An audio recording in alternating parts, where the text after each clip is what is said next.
WhatsApp everyone, welcome back to Akash Mission Navy. और हमारी online class की सीरीज़ में आप सबका दिल से स्वागत है। और आप सबकी वजह से ही मैं जो कुछ भी हूँ सो मैं हूँ और मैं यहाँ पे हूँ। तो चलिए आज स्टार्ट करते हैं ऑनलाइन क्लासेस। अब इस क्लास को स्टार्ट करने का रीज़न यही है कि मैं आपको हर एक चीज़ डिटेल में नहीं बता पा रहा था पहले, लेकिन अब ऐसा कुछ नहीं होगा। बिकॉज अब मैं आपको जो कुछ भी बताऊँगा वो सब रहेगा आपके सामने, ताकि आप उससे सीख सकें। तो चलिए स्टार्ट करते हैं अपनी ऑनलाइन क्लास का। सबसे पहला कि how to join GP rating join कैसे करें, डेक कैट ज्वाइन कैसे करें, IMUCT कैसे करें। 10-12 हमने कर ली, हमें पता है। उसके बाद का प्रोसेस ज़रा बताइए, क्योंकि हम पहले से ही बहुत स्मार्ट हैं। तो वो मुझे पता है, तुम बहुत स्मार्ट हो। तो भाई ये रहा इंट्रो, और इसके बाद स्टार्ट करते हैं अपनी ऑनलाइन क्लास का सबसे पहला सेशन। भाई और सब्सक्राइब कर दें जो लोग नए हो, थोड़ा सा मेरा ही मनोबल बढ़ाओ। तुम्हारे लिए मैं इतनी मेहनत कर रहा हूँ।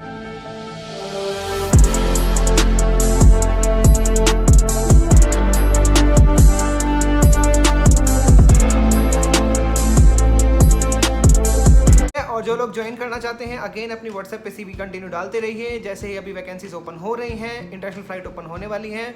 और अपडेट जीपी रेटिंग वालों के लिए ये है कि श्री राम इंस्टीट्यूट में 1 तारीख से नहीं 15 अगस्त से सब कुछ स्टार्ट होने वाला है। तो ऐसा एक सॉलिड कंफर्मेशन मुझे अभी मिला है। तो चलिए स्टार्ट करते हैं अपनी नई वीडियो, नया सेशन।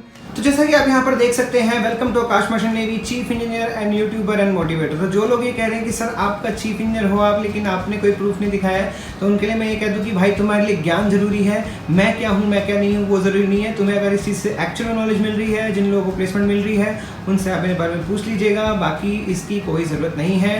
तो चलिए आज स्टार्ट करते हैं। सबसे पहले जैसा कि आप स्क्रीन पे देख रहे हैं, जीपी रेटिंग का एंट्री प्रोसेस नंबर 1 पे आता है। और वो ये है कि 10th में आपको 40% मार्क्स चाहिए होते हैं इंग्लिश में, वो भी किसी भी रिकॉग्नाइज्ड बोर्ड, यानी कि आपका CBSE हो गया, आपका बिहार बोर्ड हो गया, आपका जो भी बोर्ड है वो रिकॉग्नाइज होना चाहिए, यानी कि उसका कोई रजिस्ट्रेशन नंबर होना चाहिए। ठीक है, इसमें जो आपकी एज लिमिट निकल के आती है वो है 17.5 से 25 ईयर तक की। ठीक है, उसके बाद चलो हम बात कर लेते हैं क्रेडिट्स की, कि भैया हम तो नहीं जाएंगे 10th के बेस पे, हमारे पास 12th है। 12th में हमने PCM किया हुआ है, PCM में हमारे 60% मार्क्स हैं। तो हम लोग क्या करें, हमें सीधे ऑफिसर लेवल पे जाना है। तो उनके लिए भी यहाँ पर जो ऑप्शन है वो है entry level procedure clear IMUCT। अब ये IMUCT के बारे में भी ऐसे ही मैं लर्निंग प्रोग्राम के हिसाब से आपके लिए एक डेफिनेटली वीडियो लेके आने वाला हूँ। तो उससे पहले मैं आपको बता दूं कि IMUCT अगर आप जाना चाहते हैं तो आप ऑनलाइन भी जा सकते हैं। ऑनलाइन आप सर्च कीजिए IMUCT, वहाँ पे आपको सब कुछ पता लग जाएगा। आपको 12th में PCM में 60% मार्क्स होने के बाद आप एलिजिबल होते हो, और अगर SC ST कास्ट है तो आपको 55% में भी चांस मिल जाता है। तो चलिए बात कर लेते हैं। तो इसमें आप पहले एलिजिबल होंगे BSc नॉटिकल साइंस के लिए, जो कि कॉलेजेस अफिलिएट करता है Indian maritime university. Indian maritime university के अंडर में जो भी कॉलेजेस आते हैं, जिनको भी वो अफिलिएट करता है, उसमें से आपको एक कॉलेज दिया जाएगा अगर आपकी रैंक IMUCT के हिसाब से अच्छी आती है तो। और उसमें जो है आपका एक इंटरव्यू भी होगा और मेडिकल चेकअप भी होगा।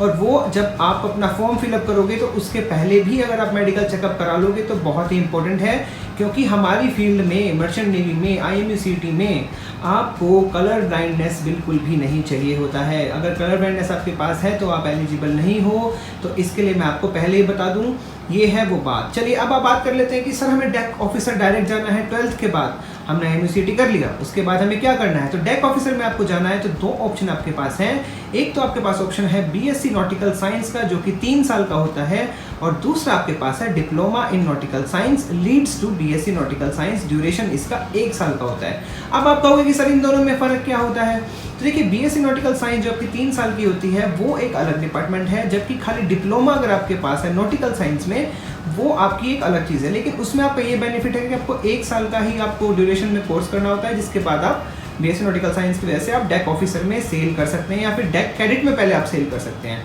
तो डेक कैडेट का मतलब ट्रेनिंग ऑफिसर्स ही होता है। वहीं हम बात कर लें कि सर हम तो इंजीनियर हैं, हमें इंजीनियरिंग में जाना है, तो हम क्या करें? तो आपके लिए भी है, ऐसा तो नहीं है कि सिर्फ ऑफिसर्स के लिए है, आपके लिए भी ये चीज़ है। तो आप कर सकते हैं BE, और आप कर सकते हैं BTech मरीन इंजीनियरिंग, 4 साल का होता है GME कोर्स। तो इसके बाद आप इंजन साइड में ट्रेनी इंजीनियर या फिर इंजन कैडेट या फिर आप इंजन कैडेट जा सकते हैं। तो जो लोग 10th के बेस पे जीपी रेटिंग करके कोई आपको इंजन कैडेट में भेज रहा है तो वो आपके साथ फ्रॉड करने के चक्कर में है, कृपया करके वहाँ पे ना जाएं, अपना टाइम वैल्यूएबल वेस्ट ना करें। अब हम बात कर लेते हैं कि जीपी रेटिंग क्या है और कैसे करना होता है। तो इसका प्री सी जीपी रेटिंग कोर्स किसी भी डीजी अप्रूव्ड कॉलेज से आप करवा सकते हैं। जैसे मैं पर्सनली श्री राम इंस्टीट्यूट से करवा रहा हूँ, तो अगर आपको वहाँ से करना है तो नेट पे आपको मिल जाएगा। बाकी उसकी डिटेल्स मैं आपको अगली वीडियो में दे दूंगा। और वो 6 मंथ का आपका कोर्स है। तो 6 मंथ में आप करने के बाद आपको अगर जॉब नहीं मिल रहा है तो आप मेरे पास आ सकते हैं, स्पॉन्सरशिप आप मुझसे ले सकते हैं।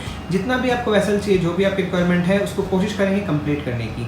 अब बात कर लेते हैं कैटरिंग डिपार्टमेंट, क्योंकि ये भी एक डिपार्टमेंट होता है। सिर्फ यही 3 डिपार्टमेंट हैं और इनमें ज़रूरी है कैटरिंग भी, क्योंकि आपका खाना पीना जो है वो सब कैटरिंग वाले ही संभालते हैं। तो कैटरिंग में अगर आप जाना चाहते हैं तो आपको चाहिए मैरीटाइम का कैटरिंग कोर्स, जो कि आपका 6 मंथ का होता है, या फिर आप बीएससी मरीन कैटरिंग कर सकते हैं, जो कि आपका 3 साल का कोर्स है। तो इस तरह से कुछ ये एंट्री लेवल होता है आपका जीपी रेटिंग, डेक कैडेट या फिर आप डेक ऑफिसर इंजीनियर, और कैसे आप जा सकते हैं। तो ये एक उसका आपको सिस्टमेटिक आपको मैंने मैनर में बताया है। उसके बाद अगर हम बात करेंगे आगे जाने के बाद कि आप इसमें कैसे कैसे क्या कर सकते हैं और कैसे कैसे शिप होते हैं, शिप में क्या क्या काम होता है। चलिए, ये तो थे आपके कुछ एंट्री लेवल, जिसमें आपको आइडिया लग गया होगा कि ऐसे ऐसे आप एंट्री लेवल पा सकते हैं। और इसके बाद आपकी जो भी क्वेरीज है आप नीचे डाल सकते हैं, उसके ऊपर भी हम लोग वीडियो ज़रूर बनाएंगे। IMUCT में आप कैसे एंट्रेंस ले सकते हैं, कौन कौन सी बुक्स पढ़नी होती है, क्या करना होता है, इसके बारे में हमारा लर्निंग प्रोसेस जो है वो हम आगे बढ़ाएंगे, पार्ट 2 के लिए रखेंगे। तो ये था आपका पार्ट 1। तो आई होप कि आपको वीडियो अच्छी लगी होगी। वैसे तो मेरी सारी वीडियो अच्छी होती है, नो डाउट अबाउट दैट। तो अच्छी लगी हो तो भाई लाइक कर दो, शेयर कर दो, सब्सक्राइब कर दो अपने फ्रेंड्स में जो मर्चेंट नेवी में आना चाहते हैं एक जेन्युइन तरीके से, ठीक है। इसमें कोई फ्रॉड नहीं है, मेरी खुद की कंपनी भी है, उसमें भी कोई फ्रॉड नहीं है। आप अपना दिल खोल के आ सकते हैं। आपके साथ किसी भी तरह का कोई भी फ्रॉड होता है तो नीचे आप कमेंट कर सकते हैं और उस पर स्ट्रिक्ट एक्शन लिया जाएगा, दैट इज़ माई प्रॉमिस। तो इसी मैसेज करते हैं इस वीडियो का दी एंड, और आपसे मिलेंगे आज शाम को 6 बजे हम आएंगे लाइव और उसमें आपसे करेंगे बाकी की बात। तो चलिए मिलते हैं, तो तब तक के लिए अपना ध्यान रखिए, माँ बाप का ख्याल रखिए, कोविड-19 से बचे रहिए। And thank you so much for watching Akash merchant navy. I love you all. Please subscribe जरूर कीजिएगा। Thank you so much.